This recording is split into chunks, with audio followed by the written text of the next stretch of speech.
Hey, thanks for tuning back here again today and dealing with me again. But today we're gonna finish up the modeling process. Hopefully, don't mind the new setup. What had happened was I got tired of uh, the way I had this canvas, since it's a canvas panel that I couldn't reach to the top comfortably, and so I decided, you know what, I'm going to I have a canvas right behind there and I clipped it.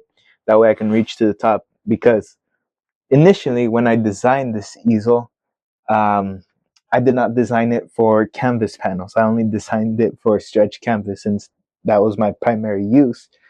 And since I found some cheap canvas panels, I bought them and now I'm realizing it's a it's horrible with this easel because it's not meant for it. I mean, you could use it, but it's whatever. That's beside the point. Uh, my main concern today is fixing the shirt, getting the shirt done, but more importantly, redoing the fabric because, okay, from afar, yes, I can see fabric, but I want to be able to get as close as I can and still see, oh, that looks like fabric. And from like up close, like 1 to 2 feet, at least to my standard and my expectation, it does not look like it. So I had to really realize what I did wrong and study other people to become better at your craft and become a great.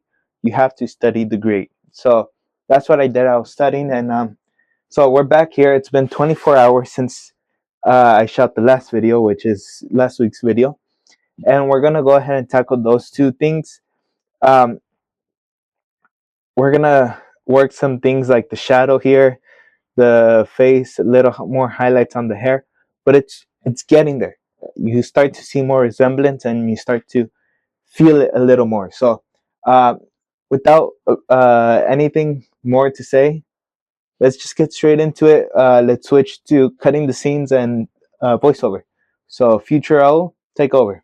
Okay, so beginning with this painting, the main goal that I was trying to do is make the background look more believable.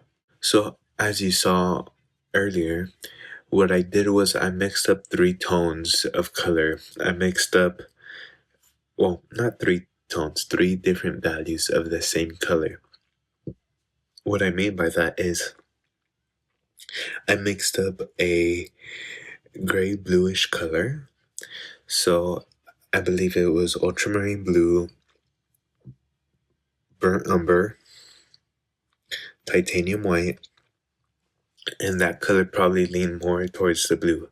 Now, I can't remember exactly, but I might have put some ivory black into that color just to kind of dull it.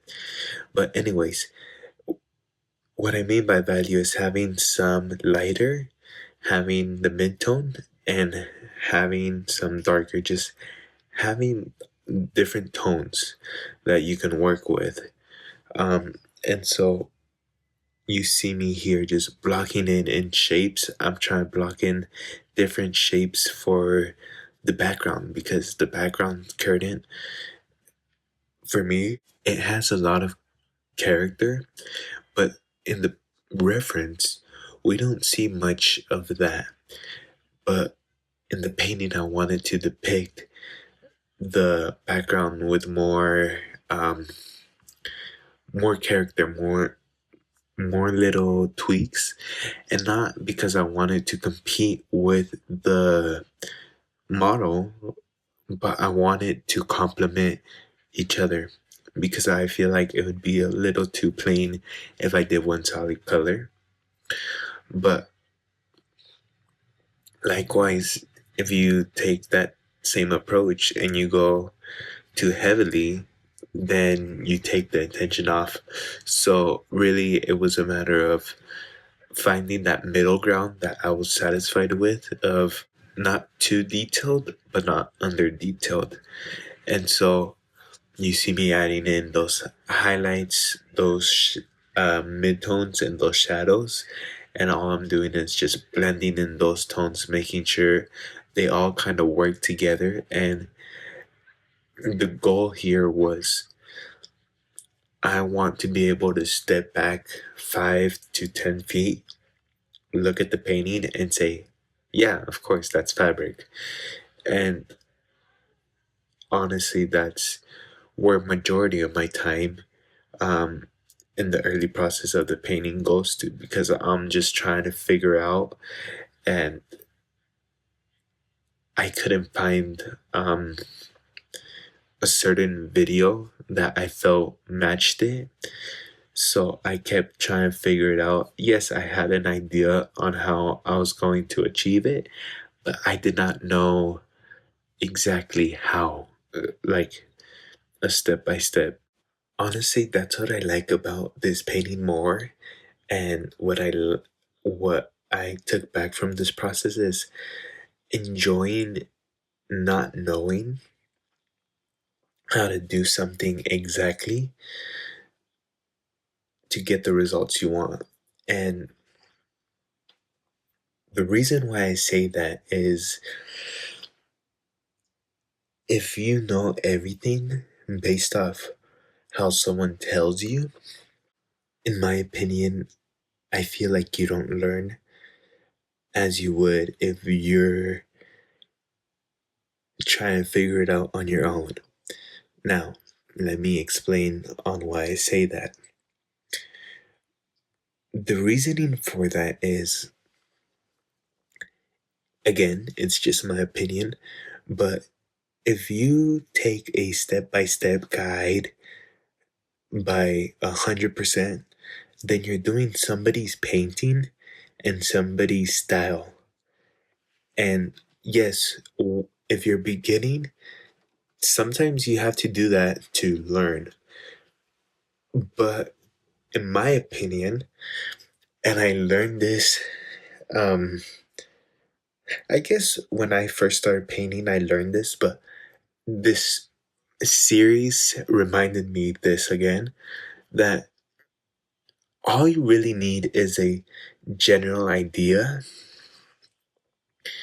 and then you have to do your research and take pieces from certain artists and develop your own and figure your way.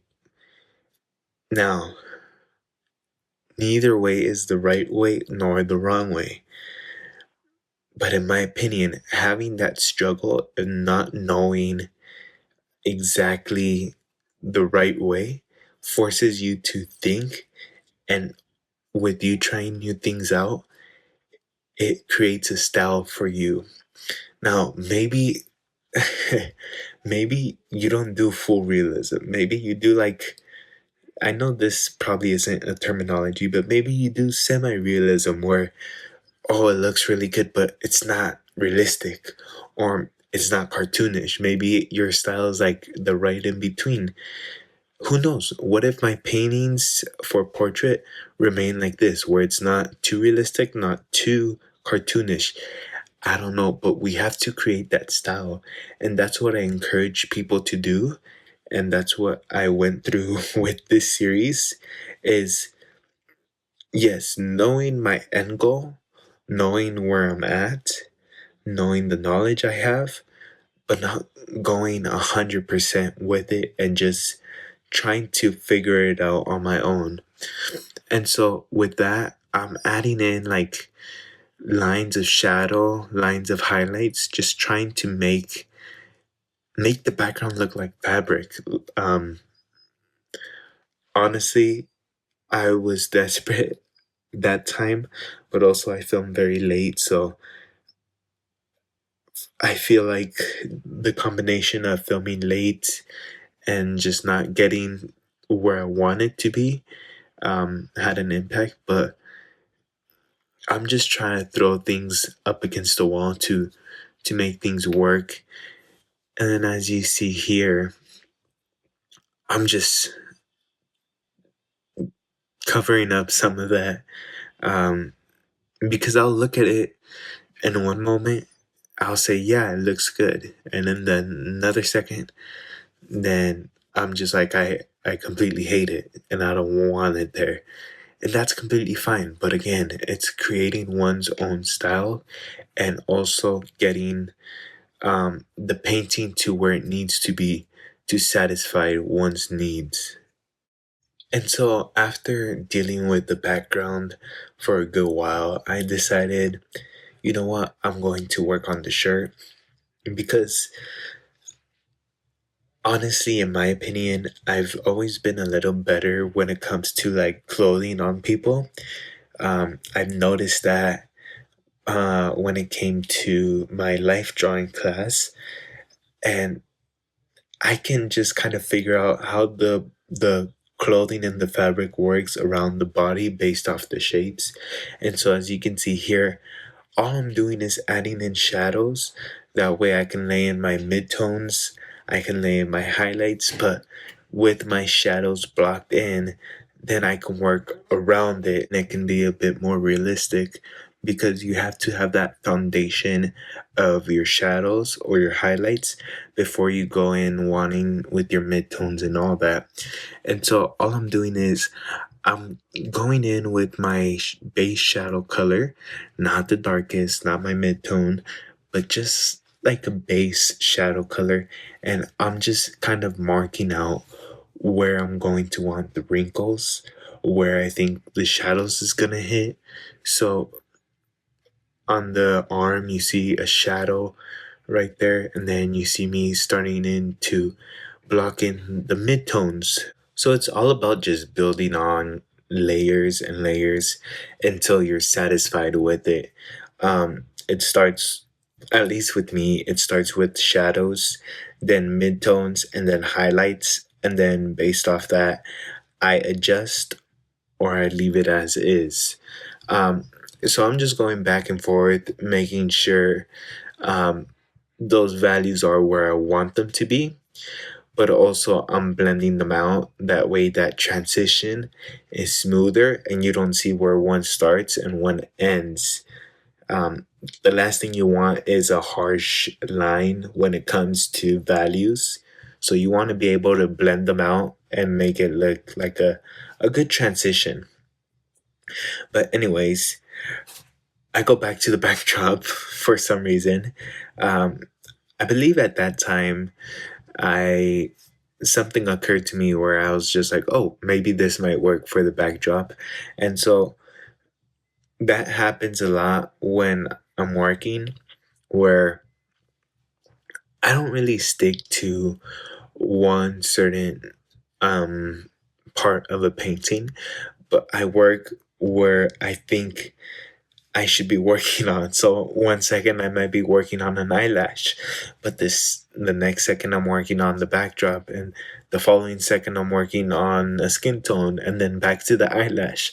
So for me, um, I don't think it's too important on the order you do it in, as long as you have a general block in and you have the general stuff working with you. I think you're fine, honestly. Um, but there might be other people who disagree with me and say you have to finish one section before moving on to the next. That's just what I feel and what I took back from this experience and this series. Of course, there's going to be many more, but with this being the first one, this is what I took back from it. And you just see me going back and adding in some more shadow onto a piece where I want the fabric to stand out. And I add in that, I believe that's just pure ivory black, and then I just blend it out to create that soft feel to it rather than it being harsh. Um, but honestly, maybe a harsh line with this would have benefited better. Just it's all about trying things, how I said earlier. You just have to try, see if it sticks, and if it doesn't, you just switch it out, make it better. You have to try all the bad things in order to get to the good part. But I'm just blending and blending the shadow color, and I'm trying not to have a straight line when it comes to the shadows and highlights, because I feel like with straight lines, it doesn't feel like a fabric. And I remember so clearly when doing this, it felt like when I was painting the galaxy painting, where you're just doing those lines. And so I wasn't content with it, if I'm being 100% honest. But again, we're trying things out, we're trying to figure out what's going to work and what's not going to work. And so I keep adding in color, blending it, adding more color, and blending it. You'll see me do that throughout the whole background, um, where I add color, blend in that dark color with the midtones, and then do just blend it all together and make sure everything kind of just ties in together. And so I spend a good time just adding those wiggles and that character into the fabric. That way, to me, it feels more like fabric. But I keep just adding in those shadows, those highlights, and blending. And if I'm being completely honest, yes, it looks better, but it's not, to me, it's not that factor of like, wow, look at that, you know? Um, you might be able to notice it on my face where I'm like, okay. But honestly, it's a matter of just working at it and getting where you want to get to. Um, honestly, the fabric was supposed to look black.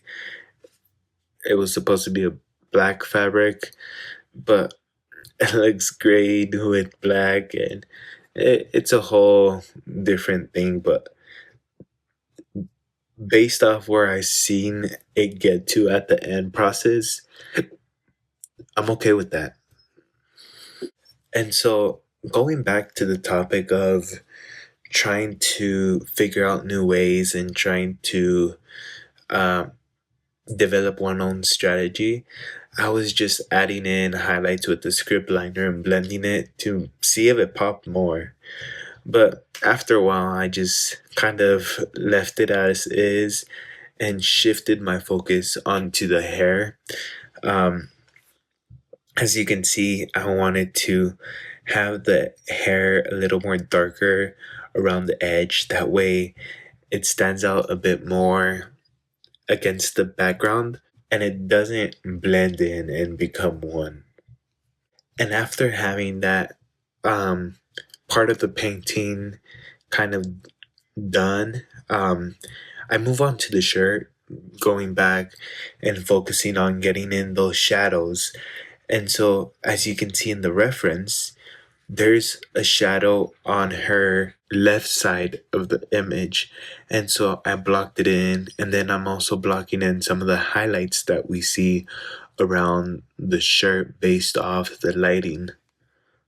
Now, looking back at it, the highlights look a little too bright. And if I had to go back and do this once again, honestly, I would go a little more darker on the midtones, the highlights of the midtones. But honestly, what compensates the color being a little brighter is throughout it, I'm blending a lot, and so it kind of gets more darker and more diluted, I guess you can say. And you only see a fraction of it, and it blends in just right. But if you can do it, try your best to not go as bright as you can. Save that for the very end where you know it's your last session, you're just gonna add in a final detail or two. That's when you do it. But honestly, it didn't screw anything up in this painting. It just gave me a little extra work with the blending time. And so as you can see, I'm just adding in that color and then making sure the midtones kind of work with it. That way it doesn't look too bright, not too dark, and just tying everything in together and not going too extreme. And so just working everything in together, making sure everything kind of works. Sometimes the highlights could look fine on the palette, but as soon as you put it on, it just doesn't work. So you have to be able to make those adjustments. And all I'm doing is adding highlights on the stomach, on the arms, on the chest section, just making sure there's those highlights where it really needs it. Sometimes it's not just about the reference, but it's about what works in the painting. Um, if it doesn't work in the painting, you can't force it because it's just gonna look off, and you just have to adjust it based off the colors of the painting and how the painting is looking. That way, it can look the best it can possibly be. And you just see me going back in with some shadow and just blending it out, making sure everything just is to my standard. And just I always keep saying this. I want to keep this painting at the highest standard of mine that I can, even though it's the first portrait, really. Um, I have such high standards, and so it makes it much more difficult, but that's what makes it more memorable, in my opinion. And you just see me fixing the shoulder of her by adding in the background color and then blending it with the background and all that. But that way it kind of just reshapes her arm rather than it sticking out a little too much. Um, Not too many people would probably notice it, but it's enough for me to notice it. And so what I'm doing here is just adding in um, a little more detail onto the eyes,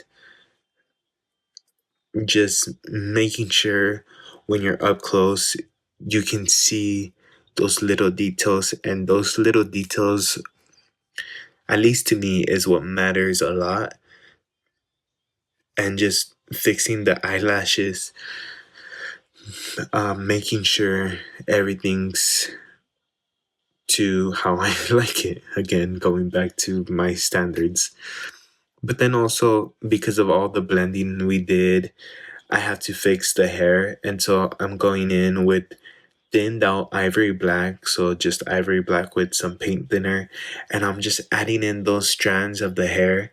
That way we see the ends and it stands out up against the shirt, because the shirt is like a gray, slight, very, very slight touch of blue. And I'm just adding in those the ends of the hair that you see, and it's gonna make everything kind of stand out together and make it look more detailed without having to do all the detail. In my opinion, if we were to do the whole thing with those hair strands, it makes those hair strands less significant and it just becomes normal. You have to think about it just like with the landscapes.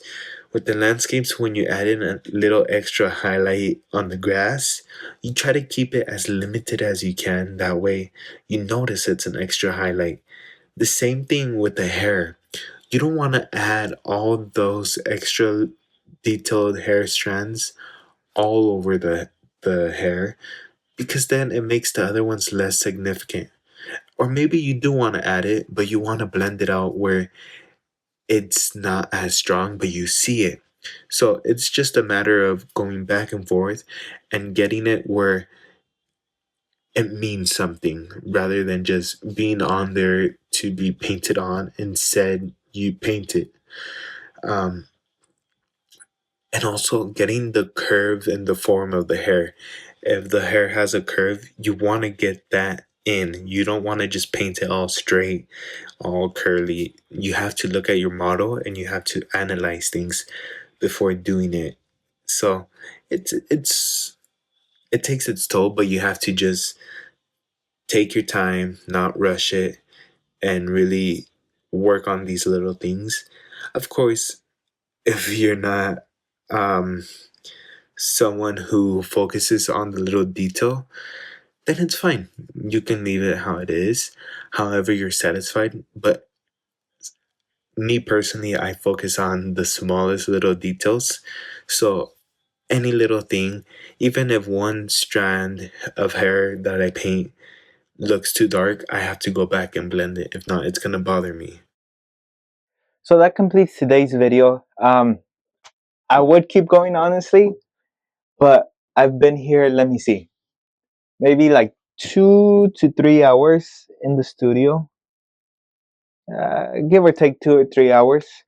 And if I keep going, it's not gonna make much of a change. Um, the only thing I didn't get to that I wanted to in this video was fixing the shadows and a little bit of here and there.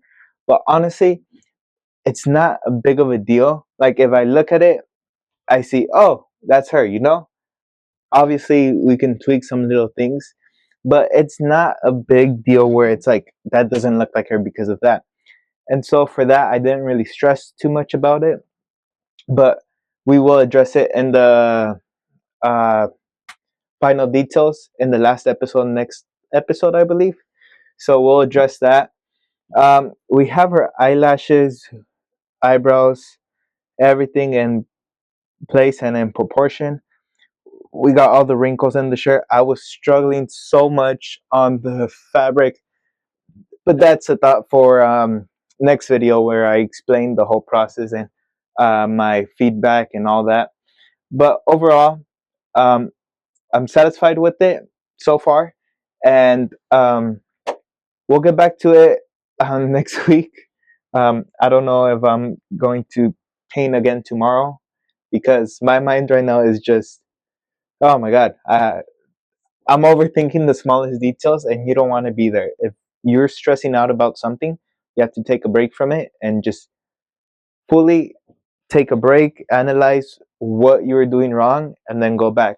Like the backdrop, before it didn't even look like a backdrop. Right now, on camera, it kind of looks like it. Kind of, I I feel like it kind of not on camera, but in person, it looks more like a backdrop. So I'm okay with it.